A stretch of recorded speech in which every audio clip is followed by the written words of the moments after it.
Three, two, one. Buenas tardes, buenas noches a cualquier hora que estés escuchando este podcast. Vamos a hablar acerca de diferentes tipos de fármacos, en este caso los más vistos en esta unidad, hablando de los antiarrítmicos, anticoagulantes, antihipertensivos y antianginosos. Mi equipo está conformado por Fernanda, Gael y Ivonne, y yo, su servidora, Ariadna. Nos vamos a enfocar primeramente en si conocemos los mecanismos de acción de estas familias de fármacos. Claro que sí, Adi, pero cuando hablamos sobre los mecanismos de acción de los fármacos que pertenecen a los antihipertensivos, nos podemos explayar mucho, ya que cuentan hasta con casi 9 tipos diferentes de mecanismos de acción, ¿no? Pero te puedo platicar de los más comunes, ¿no? Que pueden ser los diuréticos diacídicos, los alfa y beta bloqueadores, y sobre todo también los mecanismos de acción que tienen que ver con la angiotensina, sobre todo la angiotensina tipo 2, ya siendo que la inhiben directamente o que son antagonistas de su receptor. ¡Wow!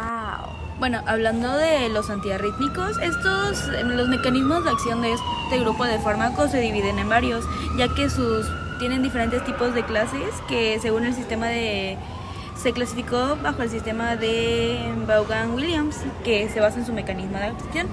La clase 1 son bloqueadores de sodio y estos tienen otras subclases que son la A, B y C, que pues estos bloquean los canales de sodio y tienen un efecto moderado en los canales de potasio y prolonga el potencial de acción.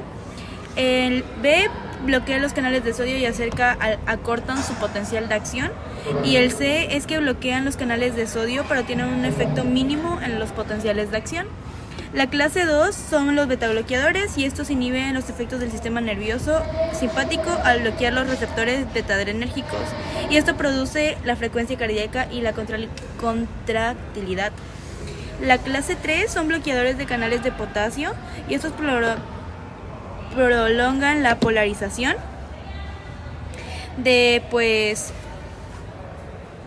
el periodo refractario al bloquear los canales de potasio, alargando el potencial de acción.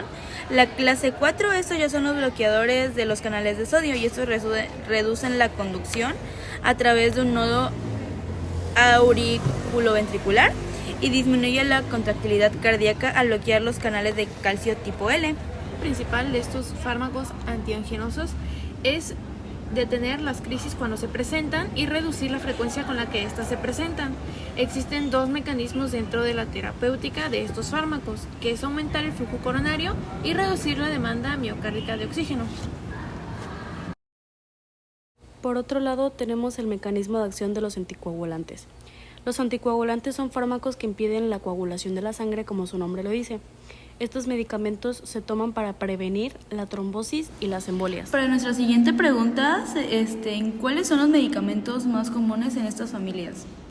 Sí, Adi, respondiendo a tu pregunta, te puedo mencionar algunos de los que yo considero bajo mi propio criterio que son los medicamentos antihipertensivos más comunes en el ámbito laboral, como pueden ser la clorotiazida, el propanolol, el timolol. También podemos contar con el nifedipino, el amlodipino, el captopril, el enalapril. Y también por último pueden ser el losartán y el demisartán. No. Contestando al área del pasado, la clase 1, los betabloqueadores de los canales de sodio, se dividen en las subclases, que eso ya se explicó en el mecanismo de acción. La subclase A tiene como fármacos más comunes la quinidina, la procainamina y la disopiramida. La B tiene lo que es la lidocaína y la C es la propafenona. En la clase 2, que son los betabloqueadores, tienen como fármacos más comunes el propanolol, el metoprolol y atenolol. En la clase 3, los bloqueadores de los canales de potasio tienen como fármacos más comunes la miodarona, el sotalol y dofetilina. Y los bloqueadores de la clase 4 está el verapamilo y el diltiazem. Y en este caso se pueden agarrar lo que son otros antiarrítmicos como la adenosina, digoxina y la adenosina. Y sobre los antianginosos tenemos que la clasificación de estos fármacos tenemos en distintos grupos, los cuales son antagonistas de calcios, lo cual incluyen lo que son nifedipino, nicardipino, nisolipino, diltiazem, verapamilo, y como bloqueadores adrenérgicos está el propanolol, nitritos, está el nitrito de amilo, y como anexos tenemos lo que son amiodarona y molsidomina. En el grupo de los anticoagulantes tenemos la heparina, enoxaparina, nadroparina, fondaparinux, acenocumarol, y como inhibidores directos de la trombina tenemos divagratam, y como otros inhibidores tenemos apixaban, rivaroxaban y betrixaban. La pregunta tenemos, ¿cuáles efectos adversos y secundarios tienen estos en común por familia? Claro, algunos de los efectos secundarios o adversos más comunes al usar medicamentos antihipertensivos pueden ser, por ejemplo, la deshidratación, o hasta incluso un poco más grave un desequilibrio electrolítico, mareos, aumento de la micción, o ya cambiando un poco esta guía, pues ya incluso llegar a una hipercalemia. Ahora hablando de los antiarrítmicos, En la mayoría tiene lo que son los efectos gastrointestinales como náuseas, vómitos, diarreas, y en este caso la lidocaína el que puede llegar a tener un efecto adverso es la lidocaína, ya que puede causar lo que es la hipotensión, paros respiratorios o crisis hipertensivas.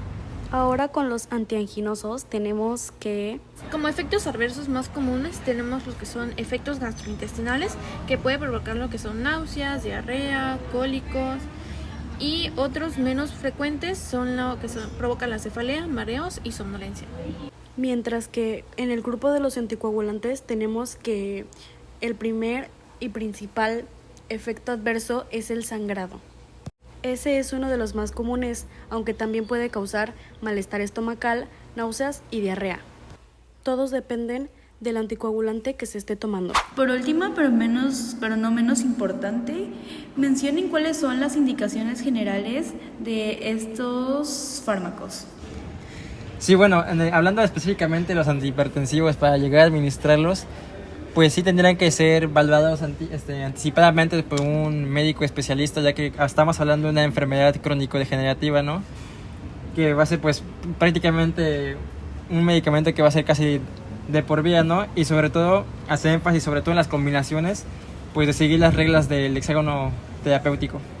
Bueno, como ya sabemos, los antiarrítmicos, o sea, como su nombre lo dice, son medicamentos que previenen las arritmias, pero en este caso las indicaciones terapéuticas como tal a las patologías que pues a los que se van son a las arritmias auriculares, a las extensiones auriculares, las taquicardias ventriculares, la suspensión de arritmias provocadas relacionadas con un infarto agudo al miocardio, y en el síndrome de Parkinson, Parkinson-White.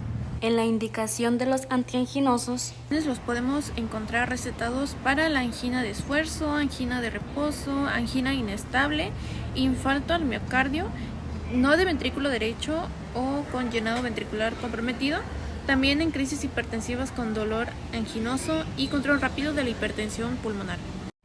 para la indicación de los anticoagulantes es posible que se necesite uno con ciertas enfermedades del corazón o de los vasos sanguíneos.